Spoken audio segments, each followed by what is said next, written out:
My name is Hazel. I am 32 years old and I live in a quiet suburb near Seattle. I stood in the crowded hallway of the county courthouse. My hands were cold, but my mind was perfectly clear. Kevin, my husband of 7 years, leaned in close to my ear. He didn't want the lawyers or the strangers around us to hear. He wanted this poison to be just for me. "I'll take everything from you, Hazel," he whispered. His voice was low and nasty. "Today is the best day of my life because it's the day I finally leave you with nothing." He pulled back and looked at me. He was smiling. Behind him stood Sophie. She was younger than me, wearing a bright red dress that looked wrong for a serious place like this. She smiled too, like the ending of our story was already written and she had won. Kevin expected me to cry.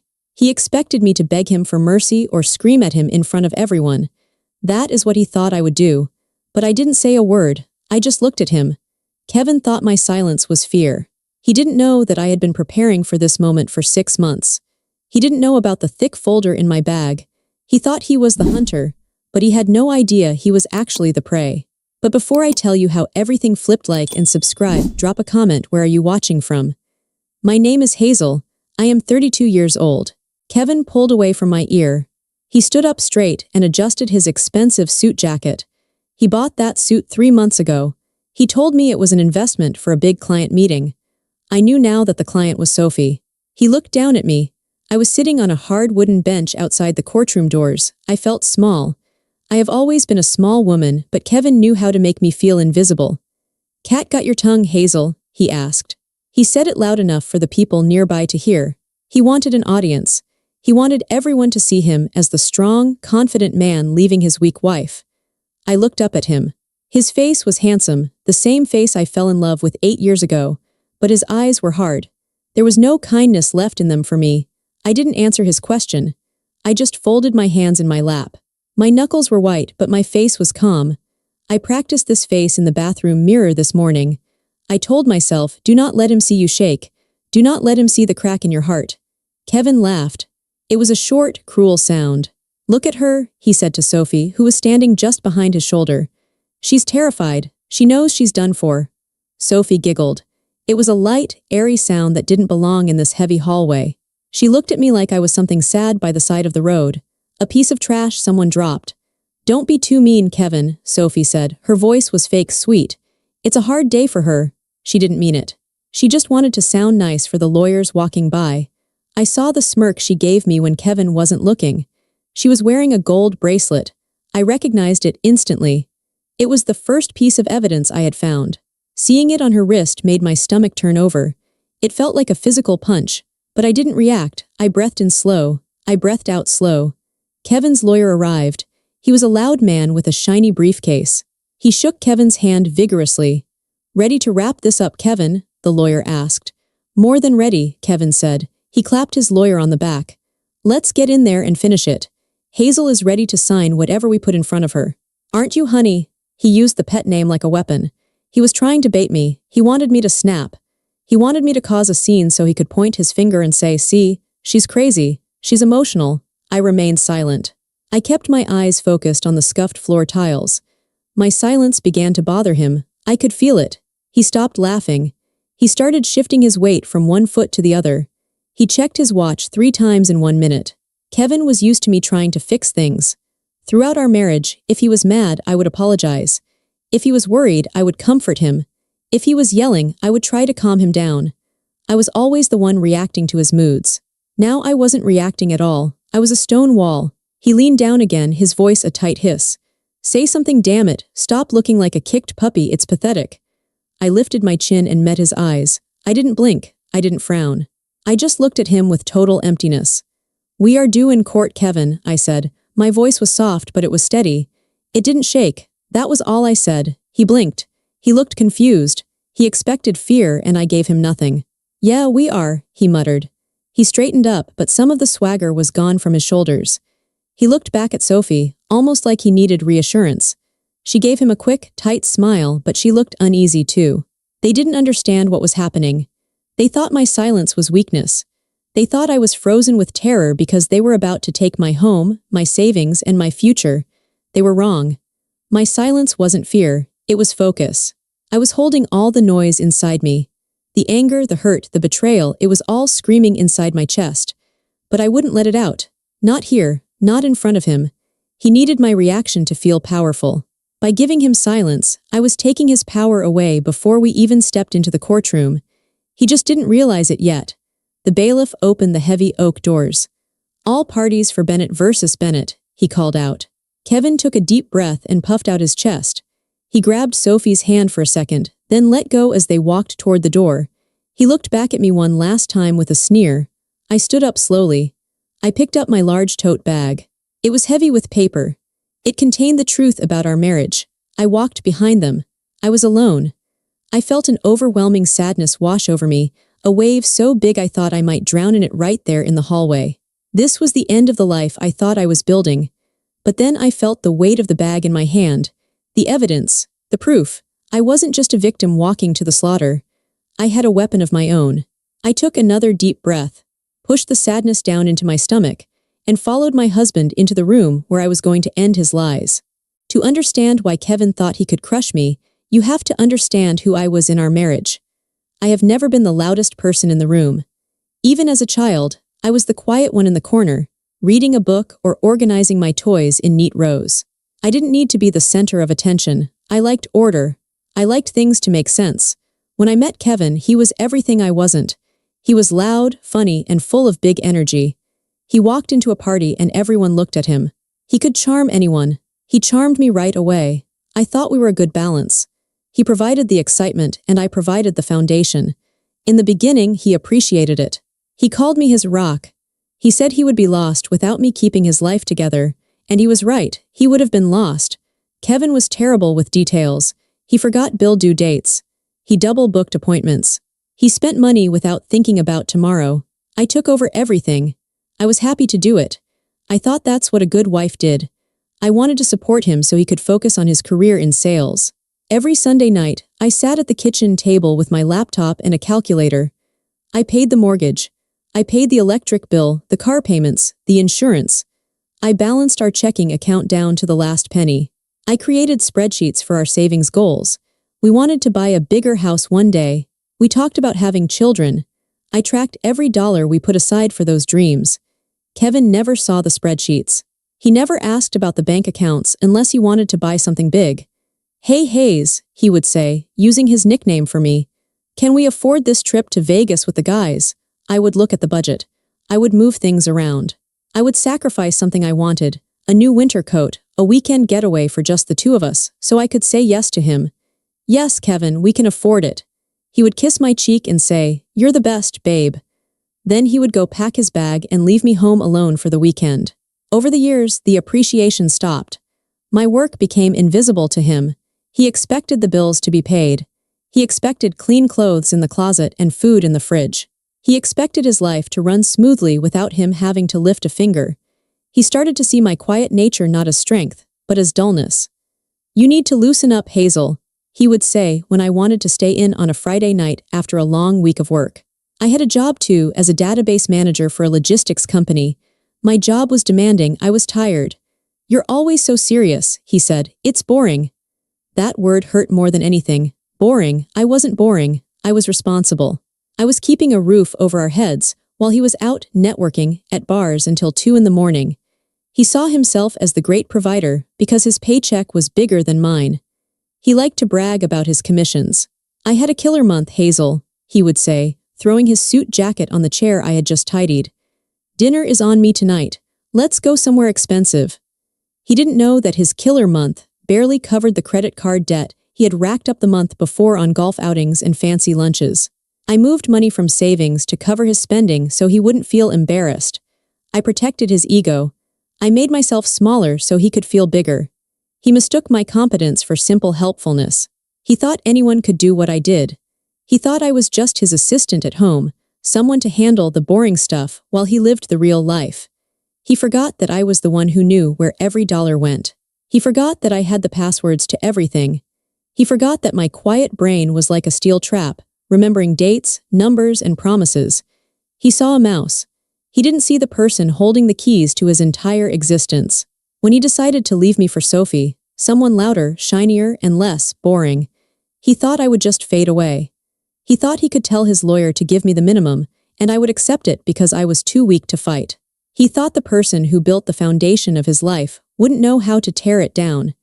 It was the biggest mistake of his life, and it all started with a simple mistake of his own. A slip-up that my quiet, organized brain caught immediately. The end of my marriage didn't start with a dramatic scream or a slamming door. It started on a Tuesday evening in November. It was raining hard outside, a cold, miserable rain that tapped against the kitchen windows. I was in the kitchen making lasagna. It was Kevin's favorite meal. I made it from scratch, simmering the sauce for hours the way he liked. I was trying. Things had been distant between us for months. He was working late more often. He was snapping at me for small things. I thought if I made his favorite dinner, maybe we could sit down and talk. Maybe we could reconnect. I heard the garage door open around 7 o'clock.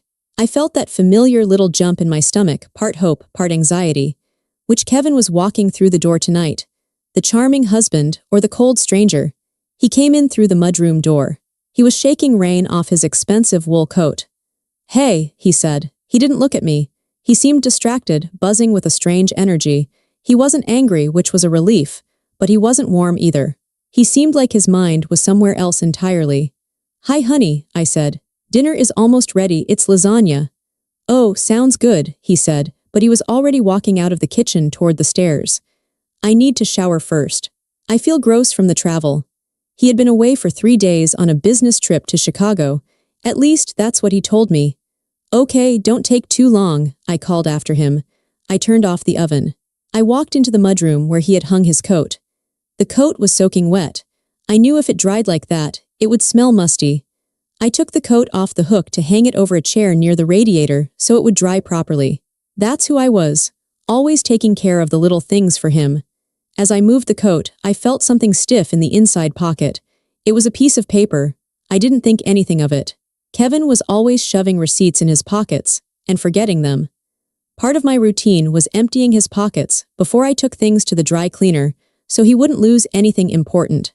I reached into the silky lining of the pocket and pulled out the paper. It was damp from the rain. It was a receipt. I started to crumple it up to throw it in the trash, but the logo at the top caught my eye. It wasn't for gas or a business dinner. It was a fancy script logo, Adler's Fine Jewelry. I stopped. My breath caught in my throat. Adler's was the most expensive jewelry store in the city. Kevin had never bought me anything from there. Our wedding rings came from a nice, but modest, chain store in the mall. I smoothed the damp paper out on the mudroom bench. I stared at the numbers. The total at the bottom was $5,250. $5,000. My hands started to shake. I felt a cold chill spread through my chest. What did he buy for $5,000? I looked at the item description. 18,000 gold diamond tennis bracelet. A bracelet. I looked down at my own wrist. It was bare except for my practical watch. Maybe it was for me. Our anniversary was coming up in 2 months. Maybe he was planning way ahead, but Kevin never planned ahead. He was a last-minute shopper, usually buying me a gift card on the day of the event. Then my eyes moved to the top of the receipt, to the date and time. Date, November 14. Time, 1:45 p.m. Location, Adler's Fine Jewelry, downtown branch. November 14th was yesterday. Yesterday at 1:45 p.m., Kevin was supposed to be in Chicago. He told me he was in all-day meetings with a difficult client. He told me he was swamped. I stared at that date. The numbers seemed to burn into my eyes. If he was in Chicago, how was he buying a $5,000 bracelet in our city at lunchtime on a Monday? The world seemed to tilt on its axis. The smell of the lasagna from the kitchen suddenly made me feel sick. The sound of the shower running upstairs felt distant. Everything I thought I knew about my life in that moment cracked. It was a hairline fracture, thin and sharp. I wasn't sad yet, I was in shock. My brain, the organized, logical brain, was trying to find a reason. Maybe the receipt date was wrong. Maybe he bought it online and this was just the confirmation.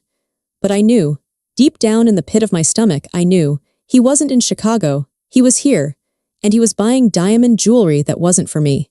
I heard the water turn off upstairs. He would be coming down soon, smelling like soap, expecting his favorite dinner. He would sit across from me and lie about his trip to Chicago. I folded the damp receipt carefully. I didn't put it back in his pocket. I put it in the pocket of my own jeans. It felt hot against my thigh. I walked back into the kitchen. I felt numb. I felt like a ghost in my own house.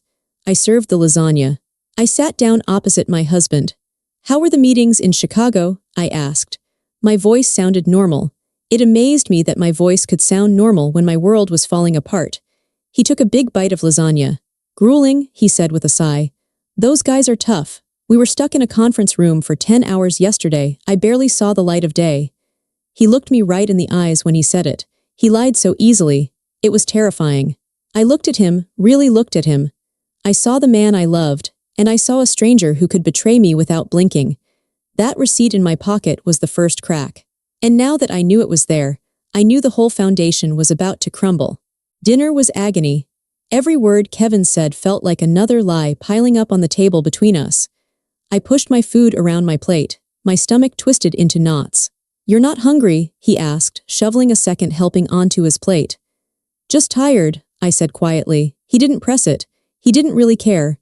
He talked about work, about the imaginary Chicago trip, adding details that I now knew were total fiction. He talked about the bad coffee in the conference room and how tired he was of travel. I listened. I nodded. I played the part of the supportive wife. But inside, a cold, hard clarity was taking over. I needed proof. The receipt was a smoking gun, but I needed to see the bullet. After dinner, he went into the living room to watch a basketball game. "I'm just gonna zone out for a bit, hun," he said. "Okay, I have some work to catch up on," I said. It was the perfect excuse. He never questioned me working on my laptop. I went into our home office and closed the door. I sat at my desk and opened my laptop. My hands were steady now. The shock had worn off, replaced by a grim determination. I didn't log into my work email. I opened a private browser window. I started with Facebook. Kevin wasn't very active there, mostly just family photos and old college friends. I scrolled through his recent activity. Nothing, no new friends, no suspicious comments. I moved to Instagram. Kevin used this more. He liked to follow athletes, car accounts, and people he met for business. I went to his profile. I looked at who he was following. There were hundreds of accounts. I started scrolling through the list, looking for anything that stood out. I didn't know what I was looking for. A name, a face. I scanned past the usual male names, partners he worked with, guys from his gym. Then I saw it, near the top of his recently followed list. Sophie G Designs. The profile picture was tiny, but I could see a flash of blonde hair and a bright smile. My heart gave a painful thud against my ribs. I clicked on the name. Her profile was public. She wanted to be seen. Her bio read: interior designer, city girl, lover of beautiful things. I started scrolling through her photos. She was young, beautiful. She looked like the kind of woman who never worried about paying an electric bill. She had photos of expensive lattes, designer shoes, aesthetically pleasing hotel lobbies. I scrolled back to yesterday, November 14th. There it was. A photo posted around 6 p.m. It was a close-up shot of her hand holding a glass of champagne. The background was blurry, but it looked like a fancy hotel bar, the kind with velvet chairs and dim lighting. On her wrist was a bracelet. It was unmistakable. An 18,000 gold tennis bracelet with small, glittering diamonds. It caught the light perfectly. It looked brand new. I leaned closer to the screen, my eyes burning. It was the bracelet from the receipt. The $5,000 bracelet Kevin bought while he was supposed to be in meetings in Chicago. I read the caption. Champagne Tuesdays and sparkly new things. Spoiled by the best guy. Number blessed, number date night, number noobling the best guy. I felt a physical sickness rise in my throat. I had to swallow hard to keep from gagging. He wasn't just having a fling. This wasn't a one-night mistake on a lonely business trip. He was dating her. He was taking her out on date nights, in our own city, while I was at home making his favorite lasagna and worrying about his stressful week. I looked at the comments. Her friends were gushing. OMG Sophie, it's gorgeous. Who is the mystery man? Sophie replied with winking emojis and heart emojis. She was loving the attention. I kept scrolling through her feed. I saw other clues now that I knew what to look for. A photo from 2 weeks ago of 2 dinners at an expensive steakhouse, Kevin's favorite. A picture from a month ago showing the interior of a luxury car that looked exactly like Kevin's BMW. The pieces clicked together. This had been going on for weeks, maybe months. While I was balancing our budget and moving money to pay off his credit cards, he was spending thousands on this girl. I didn't cry. I sat there in the quiet office, the blue light of the laptop screen illuminating my face, and I felt absolutely nothing but cold reality. The grief would come later. I knew that. The heartbreak would arrive and try to drown me. But right now, I was in survival mode. The organized part of my brain took over completely. I didn't close the tab. I started taking screenshots. I screenshot the photo of the bracelet. I screenshot the caption. I screenshot the date and time. I went back and screenshot the dinner photos and the car photo. I saved everything into a new folder on my desktop. I named the folder simply, Proof. I had the receipt in my pocket. I had the photos on my computer. It was confirmed. My marriage was a lie. I closed the laptop. I stood up and walked out of the office. I walked into the living room. Kevin was laughing at something on the TV. He looked relaxed, happy. He had no idea that his entire world had just shifted. "Done with work?" he asked, not looking away from the screen. "Yes," I said, "I'm done." He didn't hear the double meaning in my words. "I'm going up to bed," I said. "Okay, babe. I'll be up soon." I walked up the stairs to the bedroom we had shared for 7 years. I went into the closet and looked at his clothes. I looked at the life we had built. It was all tainted now. Every memory felt dirty. I changed into my pajamas and lay down on my side of the bed. I stared at the ceiling in the dark. I knew what I had to do. I couldn't confront him yet, not with just a receipt and some Instagram photos. If I confronted him now, he would lie. He would gaslight me. He would say I was crazy, paranoid. He would hide his tracks better. I needed more. I needed to know how deep this went. I needed to know how much of our money he had spent on her. I needed undeniable proof that would stand up in court.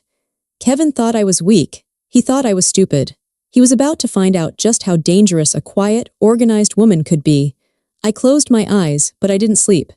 I began to plan. The next morning, Kevin left for work as usual. He kissed my cheek and told me he had a busy day ahead. I smiled and told him to drive safely. It was the first lie I told him in 7 years. It felt surprisingly easy. As soon as his car pulled out of the driveway, I went to work. I didn't go to my actual job. I called in sick. I had more important work to do. I sat at the kitchen table with a pot of coffee and my laptop. I opened a new spreadsheet. I named the file simply, Balance. I have always been the one to handle the finances. Kevin liked it that way because he was lazy. He didn't want to think about bills or savings. He just wanted to swipe his card and have it work. Because of this, I had access to everything. Passwords, PIN numbers, account history, it was all in my head or saved on my secure drive. I started with the joint checking account. This was the account where our paychecks went. It was supposed to be for household expenses, the mortgage, groceries, utilities. I pulled the statements for the last 12 months. I went through them line by line. I found the obvious things first. Cash withdrawals, $200 here, $300 there. It started small about 6 months ago. Then the amounts got bigger. Then I saw the transfers. There were transfers to an account I didn't recognize. They were labeled consulting in the notes section. Kevin didn't have a consulting business. He was a sales director. I traced the account number. It was an online bank, the kind that is easy to set up. I used his social security number, which I knew by heart, to reset the password for that online bank. I logged in. It wasn't a business account. It was a slush fund. He had been moving money from our joint savings, money we were saving for a bigger house, for a future baby, into this private account. And from there, the money flowed out like water. I saw transactions for Sophie G Designs. He was paying her directly. Venmo payments labeled rent help and car payment. My stomach turned. He wasn't just buying her dinner. He was supporting her. He was paying for her apartment while I was looking for coupons to save money on groceries. I entered every single stolen dollar into my spreadsheet. October 4. $1,200 transferred to external account. October 12. $350 steakhouse dinner, Sophie's birthday. October 15. $800 weekend hotel stay, claimed business trip. The numbers added up fast. In just 6 months, he had drained nearly $25,000 from our shared life. But then I found something even worse. I looked at our investment account. This was the account where I had put my inheritance. My grandmother left me $50,000 when she passed away 3 years ago. I had put it away for a rainy day. I told Kevin it was our safety net. I logged in. The balance was 0. I stared at the screen. I refreshed the page, hoping it was a mistake. Balance, $0. I clicked on the transaction history. 3 months ago, there was a withdrawal for the full amount. $50,000. Where did it go? I traced it. It went to a title company. He had used my grandmother's money she saved her whole life to give me, to put a down payment on a condo. I searched the address of the condo on the county property records website. Owner, Kevin Bennett. He bought a condo. He didn't put Sophie's name on it, which was smart for him, but he used my money to buy a bachelor pad for himself and his mistress. I sat back in my chair. The house was silent. This wasn't just cheating. This was theft. This was financial abuse. He had looked me in the eye every day for 3 months knowing he had stolen my inheritance. I didn't scream. I didn't throw the coffee mug against the wall. I just typed. August 20, $50,000, unauthorized withdrawal, down payment on condo unit $4 billion. I documented everything. I downloaded every statement. I printed every transaction receipt. I built a paper trail so thick and so detailed that he would never be able to deny it. By the time the sun went down, I had a complete picture of his betrayal. He thought he was clever. He thought I was just the boring wife who paid the electric bill. He forgot that I was a professional data manager. He forgot that numbers are my language, and the numbers were telling a story that was going to destroy him. For the next 4 weeks, I lived a double life. To Kevin, I was the same Hazel as always. I cooked his dinner. I washed his clothes. I listened to him complain about his boss. I even asked him about his business trips with a smile, nodding while he lied to my face. It was exhausting. Every time he touched me, I wanted to flinch. Every time he called me babe, I wanted to vomit. But I had to be patient. One night, we were in the kitchen. He was looking at his phone, smiling at a text message. I knew it was from her. "Who's that?" I asked casually, wiping down the counter. He jumped a little. "Oh, just Dave from the office, sending a funny meme." "That's nice," I said. I turned my back to him so he couldn't see my eyes. They were cold. I was gathering the final pieces of the puzzle. I needed to know about his debts. I knew Kevin liked to gamble occasionally. He used to go to the casino with his friends maybe twice a year. But as I went deeper into the credit card statements, I saw charges for online betting sites. DraftKings, FanDuel, PokerStars. He was losing money, a lot of it. He was chasing his losses. When he lost $1,000, he would bet $2,000 to try and win it back. He was spiraling. That explained why he stole my inheritance. He wasn't just funding Sophie, he was covering his own mess. He was desperate. I added this to the balance file. Gambling losses, year to date, $18,500. I also found out he hadn't paid the mortgage on our house for 2 months. He had intercepted the mail so I wouldn't see the late notices. He told me he was handling it online. He was setting me up to lose everything. If I hadn't looked, we would have gone into foreclosure while he moved into his new condo with Sophie. The betrayal was total. He wasn't just leaving me, he was trying to ruin me on his way out. This realization killed the last bit of love I had for him. There was no sadness left, only a cold, hard need for justice. I started moving my own pieces on the board. I opened a new bank account at a different bank, one he didn't know about. I started moving my paycheck there immediately. I contacted the credit card companies and removed my name from the joint cards. I froze my credit so he couldn't open any new loans in my name. I made copies of his passport, his driver's license, and his social security card. I took photos of the expensive watches he bought with our money. I took photos of his golf clubs. I cataloged every asset we owned. I did all of this while he slept next to me, snoring peacefully, dreaming of his new life. He thought he was the main character of this story. He thought I was just an extra, a background character who would fade away when he was done with me. He didn't know that the background character was rewriting the script. By the end of the month, I was ready. I had the file. I had the evidence. I had the rage packed down into a tight, heavy ball in my chest. It was time to get a lawyer. I didn't pick a lawyer from a billboard. I did my research. I looked for a divorce attorney who specialized in financial fraud. I found Harold Whitman. His office wasn't fancy. It was in a quiet brick building downtown. It smelled like old paper and coffee. Harold was an older man with wire-rimmed glasses and a calm voice. He didn't look like a shark. He looked like a librarian. That was exactly what I wanted. I sat in his office and placed my binder on his desk. It was 3 inches thick. "What is this?" Harold asked. "This is everything," I said. "Bank statements, property records, proof of adultery, proof of theft." Proof of gambling debts. Harold opened the binder. He flipped through the pages. He adjusted his glasses. He read for 10 minutes without saying a word. When he finally looked up, there was a glimmer of respect in his eyes. "You did all this yourself?" he asked. "Yes," I said. "Hazel," he said, leaning back. "Most people come in here crying with no idea what their spouse owns or owes. You have just done 90% of my job for me." "I want everything back, Harold," I said. "I don't care about the marriage. He can have the divorce, but I want my grandmother's money back. I want the house. I want him to pay for what he stole." Harold nodded. "We can do that, but we have to be smart. We have to be strategic." "What do you suggest?" "We let him think he's winning," Harold said. He explained the plan. It was called sandbagging. We would file for divorce, but we would keep the petition vague. We wouldn't mention the fraud yet. We wouldn't mention the condo or Sophie. We would let Kevin think I was just a sad, heartbroken woman who wanted out. We would let him get confident. We would let him come to the settlement conference thinking he could bully me into a bad deal. "If he thinks you know nothing, he will be sloppy," Harold said. "He will lie on his financial disclosure forms. He will hide assets. And once he lies to the court under oath, we will drop this binder on the table. And then the judge will destroy him," Harold said simply. I liked this plan. It fit me. It was quiet. It was precise. "Do it," I said. 2 days later, Kevin was served with the divorce papers at work. He came home storming. He slammed the door so hard the windows rattled.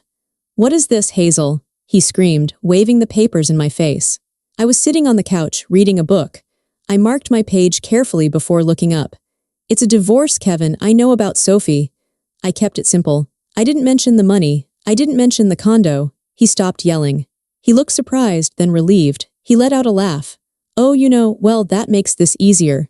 He sat down in the armchair, crossing his legs. The arrogance returned instantly. "Look, Hazel, I was going to tell you anyway. Sophie and I. We're in love. She understands me. We have a connection I never had with you." "Okay," I said. "I'm not going to be the bad guy here," he said, leaning forward. "But let's be realistic. You can't afford this house on your own. I've been carrying us for years." It took every ounce of strength I had not to laugh in his face. "Carrying us? He hadn't paid the mortgage in 2 months. I have a lawyer," he continued. "A shark. If you try to fight me, Hazel, I will crush you. I'll make sure you walk away with nothing, so just sign what I give you and we can end this." "I have a lawyer too," I said softly. He sneered. "Who?" "Some strip mall guy." "Just a lawyer," I said. "Fine," Kevin said, standing up.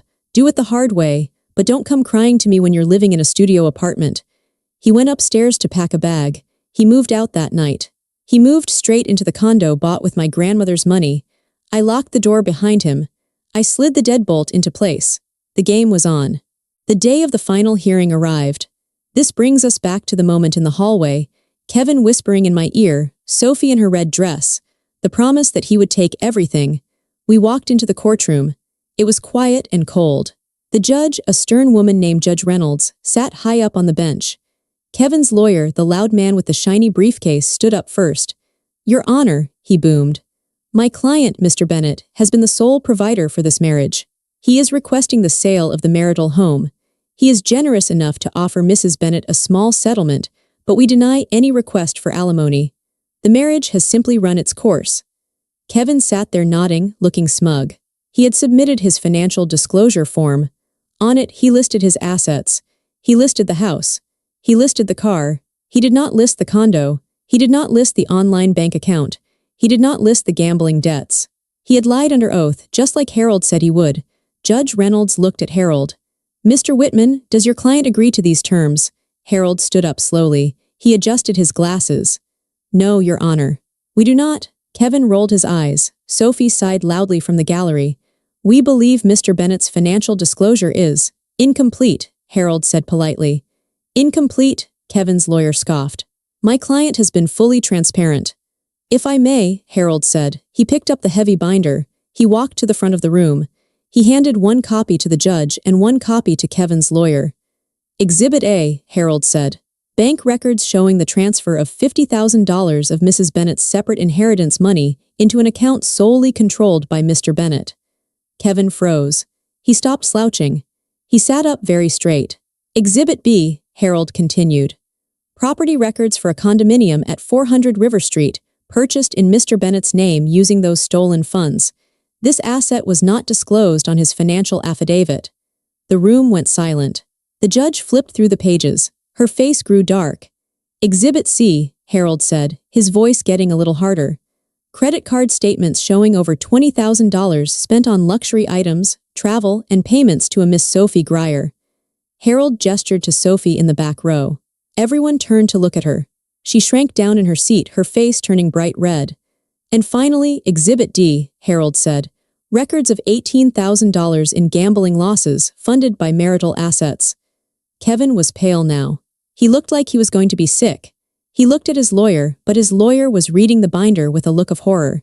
His lawyer realized his client had lied to him too. Mr. Bennett, Judge Reynolds said. Her voice was like ice.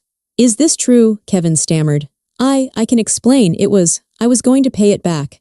You swore under oath that you disclosed all assets, the judge snapped. You committed perjury in my courtroom. Kevin's lawyer tried to stand up. Your Honor, sit down, the judge ordered. She looked at Kevin. You have dissipated marital assets to fund an affair and a gambling addiction. You have stolen from your wife's inheritance, and you have lied to this court. Kevin looked at me. For the first time he saw me, he didn't see the weak, boring wife. He saw the woman who had documented every single lie. He saw the precision. He saw the competence. He saw that he had lost. I looked back at him. I didn't smile. I didn't gloat. I just watched him crumble. I am invalidating your previous settlement offer, Judge Reynolds said. I am ruling that the condominium is marital property to be awarded immediately to Mrs. Bennett to repay the stolen inheritance. The marital home will be awarded to Mrs. Bennett. Mr. Bennett, you will assume full responsibility for all gambling debts and credit card debts solely in your name. Kevin's mouth fell open. But that's everything. I'll have nothing. You should have thought of that before you stole from your wife, the judge said. Court adjourned. The gavel banged. It was the best sound I had ever heard. Kevin sat in his chair, stunned. He was ruined. He had no house. He had no condo. He had massive debt. I stood up and gathered my things. I walked past his table. Hazel, he whispered. He looked desperate. Hazel, please, we can talk about this. I can't. I don't have anywhere to go. I stopped. I looked at him one last time. You're a provider, Kevin, I said calmly. I'm sure you'll figure it out. I walked out of the courtroom. In the hallway, Sophie was waiting. She wasn't smiling anymore. She looked furious. You took the condo, she hissed at me. That was supposed to be our place. It was bought with my grandmother's money, I said. It was never yours. And by the way, Kevin is broke. He has about $40,000 in debt and no assets. Good luck with that. Sophie's eyes went wide. She looked at the courtroom door where Kevin was still sitting, then she looked at the exit. She didn't wait for him. She turned on her expensive heel and walked out the door. She was done. The money was gone, so she was gone. I walked out of the courthouse alone. The sun was shining. The air felt fresh and clean. I walked to my car. I sat in the driver's seat and put my hands on the steering wheel. I thought I would cry. I thought I would feel a massive release of emotion. But instead, I just felt light. The heavy weight of the last 7 years was gone. The weight of managing Kevin's life, of hiding his flaws, of making myself small so he could feel big, it was all gone. I had my house. I had my grandmother's money back in the form of a condo I would sell. I had my dignity. I drove home. My house was quiet. It was mine. I went into the kitchen and made myself a cup of tea. I sat at the table where I used to pay the bills. I opened my laptop. I opened the file named Balance.